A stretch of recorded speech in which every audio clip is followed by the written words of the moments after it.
페미니즘 또는 양성평등주의 역사는 여성 참정권을 위한 투쟁으로부터 시작됩니다. 서방 세계 정치 참여 역사는 유상계급, 백인 남성, 노동자, 흑인 남성, 그리고 마지막에 와서야 여성의 참정권이 보장되기에 이릅니다. 대한민국의 여성 정책의 양상도 교육, 정치, 복지 등 많은 분야에서 발전을 거듭했으며 특히 정치에서는 여성 국회의원의 비율이 꾸준히 늘어나고 2018년, 2014년 제18대 대통령 선거에서는 여성 대통령이 최초로 탄생하기도 하였습니다. 하지만 여성들은 오랜 차별과 불평등을 겪고 범죄에 노출됨으로써 오랜 불안함을 표출하며 변화를 촉구했습니다. 이에서 오는 부작용과 역차별 등으로 인한 사회 갈등의 변화로 남성들 역시 눈살을 찌푸리고 있습니다. 결국 우리 사회는 남녀를 나누고 나아가 서로를 적으로 여기는 문화가 널리 만연해지게 되었습니다. 본 발표는 이러한 젠더 갈등을 분석하고 꾸짖고 해결책을 비추는 등불을 제시하고자 합니다. 21세기는 문자 세대의 종말과 함께 스마트폰의 보급이 시작되었고 애플리케이션이라는 혁신적인 아이템들이 쏟아져 나오기 시작했습니다. 이에 따라 다수 산업들이 기계공학, 전자공학, 그리고 컴퓨터공학 등 이공계열 종사들을 요구하기 시작했습니다. 하지만 현재 많은 수의 여성들이 인문사회 계열을 진학하고 이공계열을 기피하는 현상은 젠더 간 상대적 실업률을 높이는 원인이 되었습니다. 본 발표는 여러 가지 교육을 통해 이러한 현상을 극복할 방안을 제시하고자 합니다. 첫째로 자유학기 제도를 적극 활용하여 여러 가지 진로 교육을 통해 학생들의 고등학교 진학과 직업 선택에 도움을 주어야 한다고 생각합니다. 더하여 인문계열 고등학교 학생에 진학 중인 1학년 학생들을 대상으로 체험 프로그램을 활성화시켜야 한다고 생각합니다. IT 기업, 제조업 회사, 그리고 의료기관 등이 협력하여 이공계열 학생들에게 금융기업, 언론사, 로펌 등이 합작하여 인문계열 학생들에게 체험의 기회를 준다면 훨씬 더 도움이 될 거라고 생각합니다. 그리고 마지막으로 교사들을 대상으로 하는 교육자의 교육 프로그램을 도입해야 한다고 생각합니다. 이 제도는 교사들로 하여금 성적 고정관념을 타파하고 편견 없는 교육을 실현할 수 있도록 하는 프로그램입니다. 그리고 마지막으로 여성의 사회 진출이 늘어나면서 정부와 기업들이 여성 노동자들을 위한 정책들을 내놓기 시작했습니다. 그 중에도 대표적인 것이 바로 육아휴직입니다. 예를 들어 포스코에서는 육아휴직을 사용하거나 그것을 사용하는 대신에 주당 15에서 30시간만 근무하는 근로시간 단축 근무를 신청할 수 있습니다. 그럼에도 불구하고 육아휴직을 사용하지 못하는 이유는 이렇게 다양합니다. 이에 대한 해결책으로 첫째, 육아휴직 기간을 2년으로 보장하는 것을 법으로 제도화하는 걸 제안합니다. 둘째, 수당 상한선을 상향 조정할 것을 제안합니다. 그리고 남성의 육아휴직을 법적으로 보장하기보다는 반드시 의무화하도록 해야 한다고 생각합니다. 다만 육아휴직 기간 동안 아이를 동반하지 않은 해외여행을 기간을 단축하는 등 육아휴직 제도의 오남용을 막기 위한 법적 규제를 만들 필요가 있다고 생각합니다. 네, 다음 발표를 맡게 된 성균관대학교 일사학번 이준영이라고 합니다. 최근 일어나고 있는 일련의 여성 집회가 사회적 이슈로 부상되고 있습니다. 자유로운 목소리를 존중하는 사람들은 여성들에 대한 차별, 지적을 극복하는 행위라고 옹호하지만 일각에서는 남성 비하 및 혐오 표현을 사용하는 행위에 대한 불편함을 드러내기도 합니다. 여성에 대한 성범죄의 처벌 강도나 발생 빈도 등으로 미루어 보아 여성들이 집회를 하는 이유는 타당합니다. 하지만 그들이 보여주는 시위 문화나 용어 등은 전혀 성숙하지 못한 방향으로 진행되고 있습니다. 또한 인터넷 커뮤니티 사이트 워마드에선 페미니즘이라는 명목 하에 폐륜, 신성모독 행위를 인증하면서 양성평등의 이념은 본질을 흐리고 있으며 많은 언론들이 페미니즘 집회에 대해 긍정적인 시선으로만 기사를 작성하고 있으며 다수의 정치인들 또한 이러한 사회적 흐름을 정치적으로 이용하고 있습니다. 2018년 지방선거에서 페미니스트 서울시장이라는 타이틀을 들고 나온 녹색당 서울시장 후보는 대표 공약 4개 중 2개가 여성 관련 정책이었습니다. 하지만 서울시장이라는 직책은 여성뿐만 아니라 산업구조와 노동자, 노인, 도시 문제 등 여러 가지 문제를 전반적으로 아우를 수 있어야 합니다. 하지만 전 후보는 페미니스트라는 슬로건으로 일정 유권자의 표심을 공략하고 정치적 인지도를 쌓으려는 비판을 면할 수 없었습니다. 또한 비례대표 선거의 경우에도 홀수 번호는 여성으로 지정해야 한다는 법에 따라 6.13 지방선거에서 기초의원 비례대표가 97%로 여성들이 압도적으로 당선되었습니다. 비록 여성의 정치 참여를 확대하고 정치 과정에 여성의 목소리를 더 도입하자는 긍정적인 취지에서 시도된 제도이기는 하나 단순히 여성이라는 이유만으로 정치적 대표성이 전혀 없는 후보가 선출될 우려가 많습니다. 페미니즘 운동의 남용과 무고한 역차별의 희생자가 되는 남성들에 대한 문제도 심각합니다. 예능인 주병진 씨는 여대생을 성폭행했다는 신고를 받았으나 결국 2심까지 가서 무죄 판결을 받았습니다. 당시 최고의 인기를 누리던 그는 막대한 이미지 손실로 인해 방송에 나오지 못했고 여대생은 위증의 혐의로 고작 징역 3개월, 집행유예 1년을 선고받았습니다. 이러한 일련의 사건들은 미투 운동의 본질을 흐리고 피해 여성의 용기 있고 정당한 고백을 거짓말처럼 보이게 만듭니다. 이에 대한 해결 방안으로 정부는 여성을 대상으로 하는 범죄의 처벌을 강화하여 이를 근절해야 합니다. 성범죄의 경우 강도 높은 징역형을 구형하거나 파학적 거세 등을 진지하게 고려해야 합니다. 물론 무고죄에 대한 처벌 수위 역시 강화해야겠죠. 또한 교육기관에서 청소년들에게 올바른 젠더 경험을 형성하도록 가르치는 것도 중요합니다. 예를 들어 올바른 성관념을 가르쳐주는 웹툰이나 동영상 등을 보여주고 서로 자유롭게 이야기하고 토론할 수 있는 시간을 마련하는 프로그램을 도입하여야 합니다. 마지막으로 언론의 자정작용을 올바르게 확립하여 정치적, 문화적으로 성숙한 페미니즘 사상이 자리 잡을 필요가 있습니다. 언론은 페미니즘 운동의 필요성은 강조하되 불건전한 시위 문화가 있다면 지적을 해야 합니다. 편파적인 보도는 젠더 갈등을 강화할 뿐입니다. 우리가 주장하는 젠더 갈등의 해결 방안의 키워드는 점진적 분산 변화입니다. 가장 기본적인 해결책을 찾고 그에 맞는 알고리즘을 세워서 하나씩 풀어나가야 합니다. 교육과 언론 등을 적절하게 적극 활용하고 해외의 좋은 사례들을 본받아서 우리나라의 사정에 알맞게 해결책을 변화시켜 적용해야 합니다. 결과적으로 소모적인 갈등을 멈추고 문제를 해결하여 사회 갈등을 종식시키고 통합과 화합을 이뤄내야 합니다. 지금까지 저의 발표를 들어서 대단히 감사합니다. 네, 발표 잘 들었습니다. 서울여대 이수현이라고 합니다. 저는 개인적으로 그 미디어 콘텐츠를 보고 자유롭게 젠더 문제에 대해서 토론한다는 것이 굉장히 좋게 보였거든요. 사실 교육이 해결책이 될 수도 있다고 보는 입장이기 때문에. 그런데 두 가지 질문드리고 싶은 게 있습니다. 첫 번째는 그 교육 제도 개혁을 통해서 젠더가 남자가 공대를 많이 진학하고 여성이 인문계열을 많이 진학하는 거를 좀 개선을 할 수도 있다고 하셨잖아요. 그런데 이게 과연 이렇게 편견 없는 교육이 시도가 가능한지에 대해서 저는 의문이 있습니다. 물론 시도 자체에 대해서는 굉장히 의미가 있다고 생각합니다. 하지만 지금 실시되고 있는 제도 중에는 허울뿐인 제도가 많다고 생각을 하는데요. 예를 들어서 남성들은 왜 이공계 학과에 많이 진학할 수밖에 없었는지, 여성들은 왜 육아휴직이란 제도가 버젓이 있음에도 사용을 할 수 없는지에 대해서 조금 더 생각을 저는 해보게 됐는데요. 이에 대해서 어떻게 생각하시는지 궁금하고요.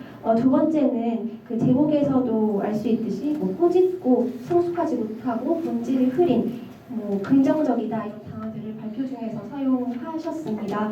그런데 여기서 이런 판단을 내리는 판단의 주체가 누구 설정을 했는지도 정말 궁금합니다. 왜냐하면 젠더 문제를 따지기에 앞서 인식의 좌표가 어디 있는지에 따라서 누군가는 강자가 될 수도 있고 약자가 될 수도 있다고 생각하기 때문입니다. 이상입니다. 네, 그러면은 먼저 질문 대단히 감사드리고 두 번째 질문에 대해서 일단 답변을 드릴게요. 그 두 번째 질문 같은 경우는 그러니까 저희의 발표 이런 것들이 꾸짖고 이런 거의 기준이 도대체 누구의 시선으로 봐서 기준점을 잡았느냐 이거를 말씀을 하시는 것 같은데, 사실 기준점은 저희 발표자들이 이렇게 서로 논의를 하면서 저희의 시선으로 본 게 거의 대다수긴 합니다. 근데 사실상 이제 좀 민감한 부분일 수도 있고, 사실 지금 굉장히 제일 민감한 부분 중 하나잖아요. 근데 언론이라든지 뉴스 댓글이라든지 이런 걸 보면은 항상 그 대결 구도가 있습니다.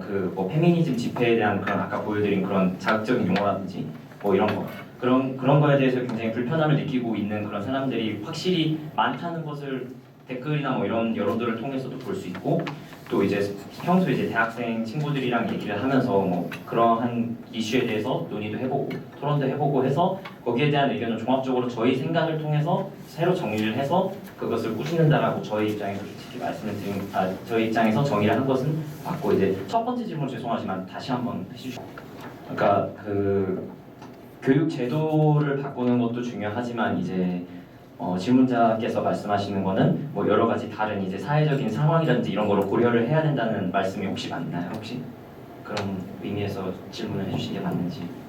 네. 저희도 물론 그렇게 생각을 하고 있고 솔직히 금방 이렇게 교육만을 통해서 바꿀 수 있다고는 생각하지 않습니다. 그렇기 때문에 저희가 법적인 것도 차차 이제 제도화를 통해서 그 기반을 마련해야 한다고 생각을 하고 있고요.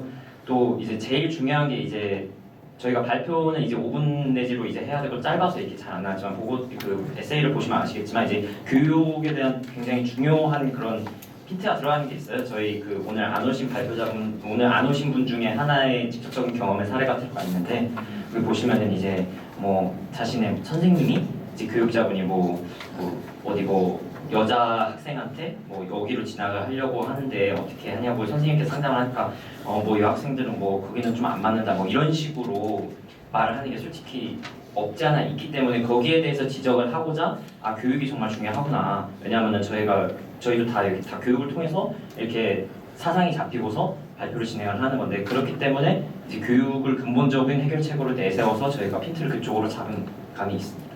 첫 번째 질문은 정당 언론 집회에 대한 평가와 그리고 서울시장 후보에 대한 평가를 잘 들었는데요. 사실 어떤 시장이나 혹은 정당이 정치 활동을 하는 데 있어서 자신의 이해관계와 자신이 옳다고 생각하는 것에 대해서 주장하고 나오는 것에 대해서 아무도 막을 권리는 없습니다. 그리고 그거에 대해서 비판을 하는 것도 당신이 어떤 모두의 이해관계를 충족시키지 않다고 주장한다는 것은 그 사람들의 정치 활동 자체를 막아버리는 거라고 생각을 하고요. 또 한편으로 시위도 마찬가지입니다. 시위는 자기가 느끼기에 가장 옳다고 생각하는 것을 하는 건데요. 그것을 평가하고 옳지 않다고 하는 것은 어떻게 보면 그 모든 언론의 표현의 자유를 막는 것이 아닐까라는 생각이 듭니다. 한편으로 그런 말이 있죠. 가장 아무것도 하지 말라는 말이 가장 정치적인 말이라는 것이라고요. 그 아무것도 하지 말라고 말하는 것이 어떻게 보면 아까 말씀하신 대로 약자와 강자 혹은 권력 간의 차이에 의해서 나타난 것은 아닌가라고 문제제기를 하고 싶습니다. 감사합니다. 네, 그 질문 대단히 감사드리고요. 그러니까 일단 페미니스트 서울시장 그 전 후보에 대해서 말씀을 드리자면은 물론 정당이 주장하는 바가 있고 거기에 대해서 이제 정치인들은 그 사상에 맞춰서 선거에 나오는 것은 당연한 이치이지만 저희가 생각을 했을 때는 서울시장이라면은 그 여성 문제도 중요하지만 거기뿐만이 아니라 그 분의 제가 공약을 읽어봤거든요. 그 중에서 5가지를 대표적인 공약으로 꼽았었는데 하나가 이제 이제 2가지가 성에 관한 거였고 이제 한 가지가 이제 미세먼지 저감 대책 그리고 다른 하나는 이제 환경 대책이었고 다른 한 가지는 청년 대책이었습니다. 근데 뭐랄까 좀 거기서 저희가 봤을 때는 물론 그 공약들이 잘못했다고 저희가 말하는 게 아니라 뭔가 더 포괄적인 약간 다른 뭐 노동자 문제라든지 아니면은 뭐 다른 여러 가지 도시 문제들 뭐 거기에 대해서 약간 좀 부족했는데 그런 프레임에만 너무 맞춰가지고 말을 한 게 아닐까 싶어서 저희는 이렇게 주장을 했었고요. 말씀하시면 노동자 도시 문제 또한 그 정당의 그 후보자의 이해관계에 맞춰서 나온 공약이라고 생각이 되는데요. 그러니까 어떻게 보면 서울시장보다 어떻게 보면 더 모든 국민들을 고려해야 될지도 모르는 대통령 선거에서조차 어떤 후보들은 노동자에 관련된 한 정책을 가지고 나왔고 어떤 후보들은 기업에 관련한 정책을 가지고 나왔습니다. 그런데 하필 서울시장에서 여성 정책이나 환경 정책을 가지고 나온 후보자들에게 더 큰 압박이나 더 큰 비판이 가해지는 것은 어떻게 보면 이것 또한 저는 갈등, 여성 차별의 한 종류라고 생각될 수 있다고 생각하거든요. 네, 거기에 대해서도 어느 정도 동의는 하고 있습니다. 하지만 이제 그 내세운 프레임이라는 게 너무 한쪽에만 치우쳐져 있다라는 솔직히 생각을 피할 수가 없어가지고 저희가 이거를 예시로 들었고요. 또 시위 같은 경우에는 저희가 그 시위 자체에 대해서는 저희가 부정적으로 보지 않습니다. 애초에 그 발표할 때 말씀드렸지만 거기에 대해서 타당성에 대해서 이렇게 말을 했고 거기에서 나오는 용어라든지 이런 거에 대한 미성숙성 또는 뭐 저는 이제 사는 곳이 해와이기 때문에 직접 집회를 가보기도 했었는데 거기서 하는 그런 뭐 통제하는 경찰분들에 대한 그분들의 태도 약간 이런 거에 대해서 조금 사람들이 그리고 또 일반 시민들이 불편하게 느끼지 않았나 이렇게 해서 그 점에 대해서 비판을 한 것입니다. 방금 이 전 질문자께서 하셨던 질문을 다시 한번 해보려고 해요. 그러니까 산업별로 성비의 차이가 있잖아요. 어떤 산업에 따라서 뭐 그런 게 있는데, 근데 통계 자료가 하나 있어요. 미국에서 1991년에는 컴퓨터 사이언스를 졸업한 여성 비율이 25%였대요. 지금 어떨 것 같나요? 저희가 그 통계 자료에 대해서는 확인해 본 바가 없어서 말씀해 그냥 주시면 생각하셨을 때 어떨 것 같나요? 미국 말씀하시는 네, 미국 같은 경우 잘 모르겠네요. 줄었어요. 지금 18%가 안 되거든요. 그리고 또 하나의 통계 자료는 여권이 신장한 국가일수록 그 비율이 어느 정도까지 상승을 하다가 한국이 상승하는 마지막 지점이에요. 그 여권의 그 수준에 있어서 더 증가한 뭐 스웨덴이나 덴마크 같은 국가에서 오히려 낮아졌다는 게 있거든요. 그러면 두 가지를 생각할 수 있는 게 하나는 그런 교육의 개선이라든가 아니면 그런 제도의 그런 게 있잖아요. 뭐 육아휴직을 강제할 수도 있고 모든 성별에 대해서 그런 게 어떻게 보면 100% 작용하지 않는다는 말도 나올 수 있고요. 다르게 보면 그 산업에서 굳이 성비를 맞추려 노력 없이 어느 정도의 평등한 지점에 도달할 수 있다는 얘기가 되거든요. 이 점에 대해서 어떻게 생각하시는지, 과연 그게 그 젠더 갈등 해소의 방책 중 하나로 제시될 수 있을까에 대해서 좀 질문이 가거든요. 저희가 생각하기에는 쪽 이공계열 쪽 직업이 훨씬 좀 더 뭐 연봉 같은 경우나 그런 경우가 인문 계열보다 확실히 좀 더 높다고는 보통 판단하고 있거든요. 그래서 그런 쪽으로 지원하는 남성들이 많다 보니까 여성들은 그에 비해 연봉이 좀 떨어지거나 그런 부분 때문에 좀 저희가 고등학교에서 교육을 통해서 조금 인문 계열과 그 공학 계열의 비율을 조금 여성들도 좀 높여주면서 그렇게 맞추려고 저는 처음 기초적으로 생각한 거거든요. 그렇게 되면 좀 근본적인 문제를 해결할 수 있지 않을까 하는 생각이 저는